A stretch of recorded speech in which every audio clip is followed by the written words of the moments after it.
रिश्तों के भीतर पलती साजिश की कहानी है राजा रघुवंशी हत्याकांड। इंदौर के राजा और सोनम की शादी दोनों परिवारों की रजामंदी से बड़ी धूमधाम से हुई थी। राजा शादी से काफी खुश था, वहीं खुशी का दिखावा कर रही सोनम के दिल और दिमाग में कुछ और ही चल रहा था। पिता की फैक्ट्री में काम करने वाले राज कुशवाहा के प्यार में पागल सोनम परिवार के खिलाफ नहीं जाना चाहती थी, इसीलिए शादी के लिए तैयार तो हुई, पर पति को रास्ते से हटाने की साजिश भी रच ली।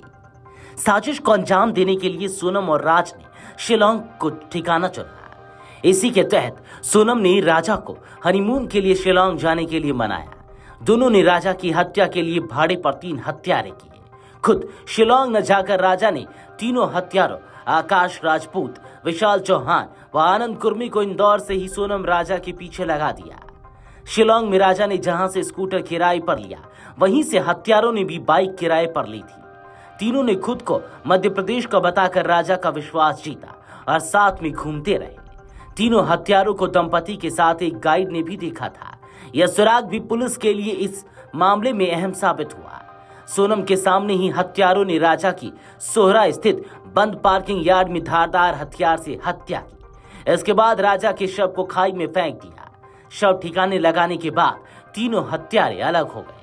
सोनम के पिता देवी सिंह रघुवंशी और भाई गोविंद की छोटी सी प्लाईवुड की फैक्ट्री है। सोनम से 5 साल छोटा राज फैक्ट्री में अकाउंटेंट का काम करता है। सोनम यहाँ एचआर का काम करती थी। इससे दोनों में मुलाकात होती रही और नजदीकियां बढ़ गई।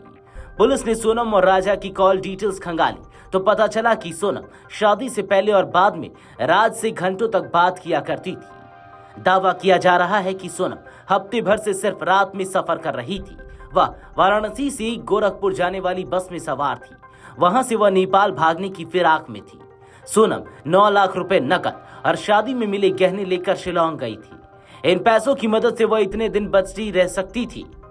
सोनम हत्या के बाद नेपाल भागने की फिराक में थी।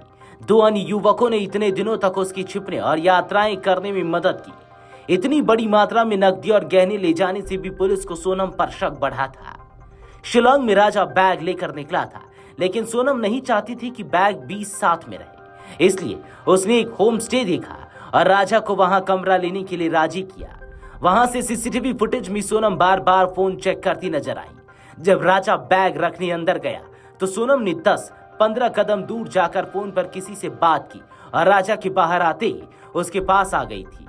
सीसीटीवी फुटेज में सोनम तनाव में नजर आ रही थी। सोनम लगातार हत्यारों के संपर्क में थी।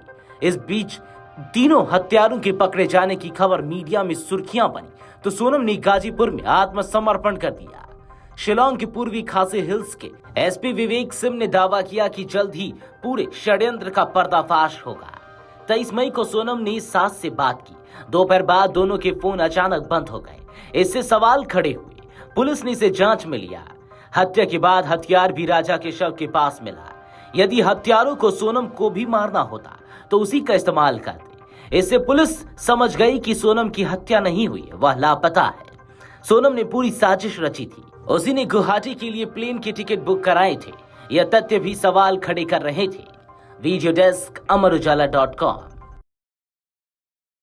अगर आप ये वीडियो YouTube पर देख रहे हैं तो हमारे चैनल को सब्सक्राइब कर बेल आइकन दबाएं और Facebook पर देख रहे हैं तो हमारे पेज को लाइक करें।